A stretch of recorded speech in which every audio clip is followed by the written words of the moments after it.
Hello everyone, welcome back to my YouTube channel. दोस्तों, market का हाल इतना ज़्यादा बुरा है because FII every day sell कर रहा है 3000 4000 करोड़ एवरी डे सेल कर रहा है। एंड ये मनी यहाँ से आउटफ्लो होके इनफ्लो हो रहा है, चाइना में इनफ्लो हो रहा है। जैसे कि आप सभी को पता है, चाइना स्टिमुलस प्रोवाइड कर रहा है, तो इजी मनी के लिए इसलिए दौड़ रहे हैं। तो एफआई क्या होता है? एफआई मोमेंटम इन्वेस्टर्स है, ओके। एंड डीआईआई आप समझ लो एक वैल्यू इन्वेस्टर्स है। तो मोमेंटम इन्वेस्टर्स का क्या काम होता है? जब तक ट्रेंड सही है तब तक रहेंगे, पैसा बनाएंगे। जब ट्रेंड थोड़ा चेंज हो गया तो बाहर निकल जाएंगे वैसे। तो अभी के अब अगर आप कंपेयर करोगे तो जैसे कि डीआईआई अभी सपोर्ट कर रहा है, इसलिए मार्केट ज़्यादा नहीं कर रहा है। अगर डीआईआई सपोर्ट करना बंद कर दे तो 2008 वाला हाल हो जाएगा इंडियन मार्केट का।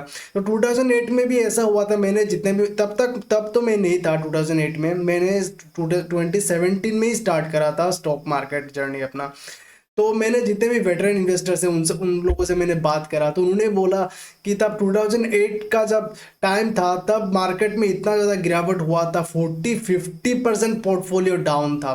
बट अभी अभी शुक्र करो कि पोर्टफोलियो ज़्यादा डाउन नहीं है। 8 या 10% ही मिनिमम डाउन हो सकता है, या मैक्सिमम 15% तक ही डाउन जा सकता है। उतना ज़्यादा डाउन नहीं जा सकता। अगर 15% डाउन है तो आपका पोर्टफोलियो, इसका मतलब ये है कि आप फंडामेंटली स्ट्रॉन्ग स्टॉक्स को आप होल्ड नहीं कर रहे हो, आप वीकेस्ट स्टॉक्स को आप होल्ड कर रहे हो पोर्टफोलियो में। या आप मोमेंटम इन्वेस्टर्स थे बट अभी वैल्यू इन्वेस्टर बन गए बिकॉज आप लोगों ने कोई मतलब स्टॉप लॉस नहीं लगाया स्टॉक्स में।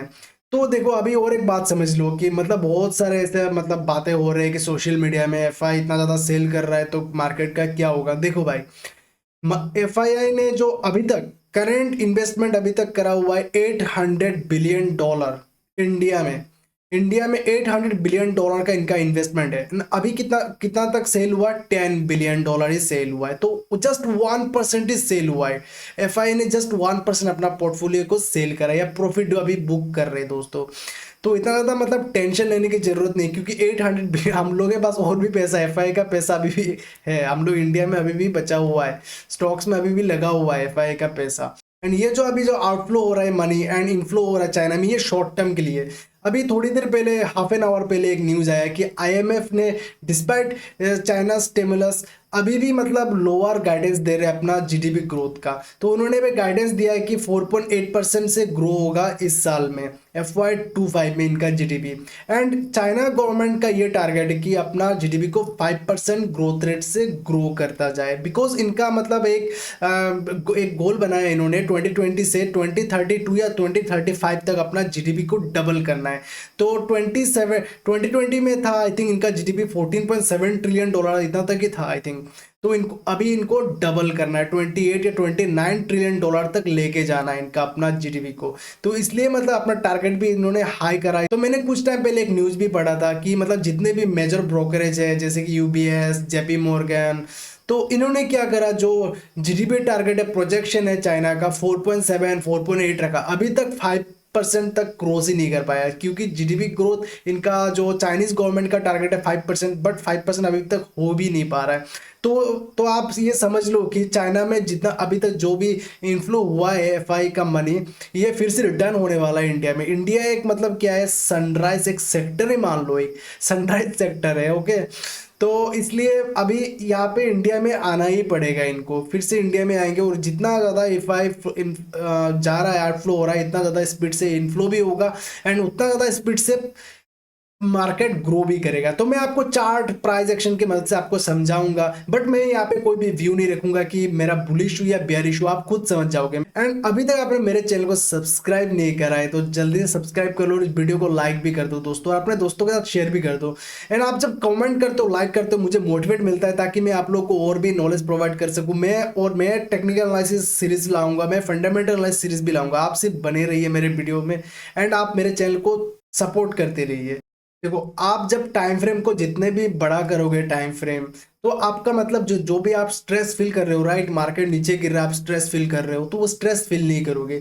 मार्केट में हमेशा आप मतलब जूम आउट करके देखो, ओके, जूम आउट करके मार्केट को देखो, मार्केट का लॉन्गर जो पिक्चर, लॉन्गर टाइम फ्रेम का जो पिक्चर है वो देखो। जैसे कि मैं अभी आपको दिखा रहा हूँ निफ्टी 50 का वीकली टाइम फ्रेम, तो वीकली टाइम फ्रेम पर आपको क्या नजर आ रहा है? डेली टाइम फ्रेम पे तो तबाही नजर आ रहा है, बट वीकली टाइम फ्रेम पे तबाही नजर आ रहा है? नहीं आ रहा है, राइट, बिकॉज इसलिए हमें weekly time frame, larger picture हमें देखना जरूरी है, ओके। तो यहाँ पे अगर आप देखोगे तो सितंबर 2020 से आप ये सिस्टम को समझ लो, सितंबर 2020 से यहाँ पे 2050 EMA ने जब से क्रॉस ओवर करा है, जो ब्लैक ये जो आप लाइन देख रहे हो ये मेरे चार्ट पर, ये 20 exponential moving average, and green जो आप लाइन देख रहे हो ये 50 एक्सपोनेंशियल मूविंग एवरेज है। तो 20 EMA के बीच में जब गोल्डन क्रॉस ओवर हुआ था, तो तब से लेके अभी तक क्या आपको देखने को मिल रहा है बेयरिश क्रॉस ओवर देखने को मिल रहा है चार्ट में? नो, राइट, अभी तक देखने को नहीं मिल रहा है। तो इसका मतलब क्या हुआ कि ट्रेंड अभी भी अप ट्रेंड में है। तो जो बीच बीच में जो करेक्शन आता है वो क्या होता है? वो शॉर्ट टर्म मतलब प्रॉफिट बुकिंग होता है, ओके, या शेकआउट भी आप मान सकते हो। तो प्रॉफिट बुकिंग होगा, आप एवरी टाइम स्टॉक्स हो या इंडेक्स हो, एवरी टाइम आप नहीं जा सकता, डाउन भी आना पड़ेगा, ओके, प्रॉफिट बुकिंग होना पड़ेगा, तभी तो आप फिर से एंट्री पॉइंट बनेगा, फिर से बेस बनेगा, फिर से ट्रेड ले पाओगे। अगर हमेशा आप चलता रहे तो आपको एंट्री कहाँ से मिलेगा दोस्तों? आपको वैल्यूएशन भी हाई रहेगा। तो अभी जो करेक्शन आया, आप ये शुक्र करो कि वैल्यूएशन आया, ये पॉजिटिव तरह से देखो। हाँ, आपका पोर्टफोलियो भी, मेरा भी पोर्टफोलियो डाउन है, अभी मेरा पोर्टफोलियो 8% प्लस डाउन है पोर्टफोलियो। तो डाउन है ये मतलब कोई टेंशन का जरूरत नहीं, क्योंकि मुझे पता है मैं अपने होल्डिंग पर फंडामेंटली स्ट्रॉन्ग स्टॉक्स को होल्ड करके रखा हूँ, एंड मैनेजमेंट का गाइडेंस भी बहुत ज़्यादा अच्छा है। तो टेक्निकल्स अभी थोड़ा खराब हुआ है, फिर से सही हो जाएगा। तो टेक्निकल्स क्या होता है? स्लैब होता है, फंडामेंटल का स्लैब होता है, ओके। तो फंडामेंटल अगर सही रहेगा तो टेक्निकल शॉर्ट टर्म में कुछ भी हो सकता है, बट लॉन्ग टर्म में वो ऊपर ही जाएगा, ये फिर से स्ट्रक्चर बना देगा, ब्यूटीफुल स्ट्रक्चर फिर से बना देगा। तो अभी यहाँ पे आप देख रहे हो प्राइस अभी यहाँ पे हाई है, हायर हाई बना रहा है, हायर लो बना रहा है ना। अभी 20 एक्सपोनेंशियल मूविंग एवरेज में आके प्राइस ने सपोर्ट यहाँ पे ले सकता है, मुझे ऐसा फील हो रहा है कि यहाँ पे आके सपोर्ट ले सकता है। मैं पास्ट हिस्ट्री के बेसिस पर बोल रहा हूँ, अगर सपोर्ट नहीं भी लिया तो 50 एक्सपोनेंशियल मूविंग एवरेज तक आ सकता है दोस्तों। तो जब 20 exponential moving average 50 exponential moving average के नीचे जब तोड़ देगा, तब आप समझ लेना कि इंडिया में बेयर मार्केट स्टार्ट हो गया। अभी के लिए मैं आपसे हाथ जोड़कर विनती कर रहा हूं कि ये मत सोचना कि इंडिया में बेयर मार्केट आ गया। मार्केट 15% भी गिरे, 20% भी गिरे, बट बेयर मार्केट अभी तक स्टार्ट नहीं हुआ जब तक 20 exponential moving average 50 exponential moving average के नीचे तोड़ता नहीं है। तो सेम ऐसा बीएससी स्मॉल कैप में भी आप देखो, बीएससी मिड कैप में भी आप देखो, आपको सेम ये सिस्टम आप अप्लाई करो, कोई भी स्टॉक्स में भी अप्लाई कर सकते हो आप, but on longer time frame पर आप ये सिस्टम को अप्लाई करो दोस्तों। तो यहाँ पे भी स्मॉल कैप में भी क्या देखने को मिल रहा है? 20 एक्सपोनेंशियल मूविंग एवरेज के पास आया। तो यहाँ पे भी देखो, आप लास्ट टाइम यहाँ पे आया था 20 एक्सपोनेंशियल के ब्रिज ब्रेक कर रहा था बिलो, तो ब्रेक करने के बाद क्या हुआ? हमें शेकआउट देखने को मिला। तो यहाँ से आप देखो 2020 से क्या हमें यहाँ पे बेयरिश क्रॉसओवर देखने को मिला, 20 एंड 50 EMA के बीच नहीं मिला, राइट। इसका मतलब क्या हुआ कि जो भी मतलब करेक्शन हो रहा है, शॉर्ट टर्म हो रहा है, वो मतलब क्या होता है? एक प्रॉफिट बुकिंग है एंड शेकआउट है, आप मान सकते हो, उससे ज़्यादा कुछ भी नहीं है दोस्तों। तो यहाँ पे भी आप देख सकते हो सेम सिचुएशन यहाँ पे भी हो रहा है, 20-50 EMA के ऊपर है। तो इसका मतलब क्या होगा कि trend is in up trend. तो चलिए अभी हम स्ट्राइक प्लेटफॉर्म में जाते हैं एंड थोड़ा इंडिकेटर से एनालिसिस करते हैं। तो दोस्तों अगर आप ये स्ट्राइक प्लेटफॉर्म को यूज करना चाहते हो तो मैं इसका लिंक अपने डिस्क्रिप्शन पे दे दूंगा, एंड साथ में इसका कमेंट में भी पिन करके रख दूंगा। आप इसको यूज कर सकते हो, 7 डेज आपको फ्री ट्रायल मिल जाएगा। उसके बाद आप 1 मंथ का पैक भी ले सकते हो, बिलो 500 इसका आई थिंक पैक होता है, तो आप ले सकते हो इसका 1 मंथ का पैक ले सकते हो। अगर आपको 1 वीक अगर यूज करके आपको पसंद आया तो ये बिकॉज इसमें बहुत सारे यूजफुल इंडिकेटर्स है जो आपको बाहर नहीं मिलेंगे। तो market breathe analysis most important, okay. तो मार्केट ब्रीथ क्या होता है? जो अंडरलाइंग हेल्थ है मार्केट का वो आपको बता देता है, ओके। तो आपको मतलब मार्केट बुरा होने से पहले, आपको कंडीशन बिगड़ने से पहले आपको पता चल जाएगा कि मार्केट का कंडीशन क्या होने वाला है, मार्केट कब तक नीचे गिर सकता है। तो मैं आपको कुछ बता रहा हूँ। यहाँ पे आप देखो एफआई सेलिंग, देखो एफआई सेलिंग बहुत इंटेंस था, राइट। 1 अक्टूबर से बहुत ज़्यादा इंटेंस था, एंड अभी यहाँ पे कम होते जा रहा है। अभी अगर आप यहाँ पे देखोगे तो कम होते जा रहा है सेलिंग। 21 अक्टूबर में कितना सेलिंग हुआ, 2261 करोड़। तो अभी सेलिंग प्रेशर कम होते जा रहा है दोस्तों। यहाँ पे अगर आप देखोगे percentage of stocks above 20 SMA, यहाँ पे डिफ्यूजन इंडिकेटर में यहाँ पे आपको क्या देखने को मिल रहा है, ये जो 20 जो अभी स्टॉक्स है, percentage of stocks above 20 SMA में मैं इसको क्या करता हूँ, निफ्टी 500 कर देता हूँ। ओके, तो निफ्टी 500 में अगर आप देखोगे तो percentage of stocks above 20 MA ये अभी करंटली है 10%। बहुत ज़्यादा ओवरसोल्ड है दोस्तों। बहुत सारे स्टॉक्स 20 एसएमए के नीचे क्रॉस कर चुके हैं, तो बहुत ज़्यादा ओवरसोल्ड है। तो जब बाइंग आएगा ना, बहुत ज़्यादा डेड कैट बाउंस, ये मैं बता नहीं सकता कि बॉटम कब होगा। I think dead cat bounce आ सकता है, 5-6% का आ सकता है, फिर से भी नीचे गिर सकता है प्राइस। तो ये बताना अभी मुश्किल हो जाएगा, ये प्रिडिक्शन करना बहुत ज़्यादा मुश्किल। जो प्रिडिक्शन करता है मैं उसको चीटर बोलता हूँ, फ्रॉड बोलता हूँ।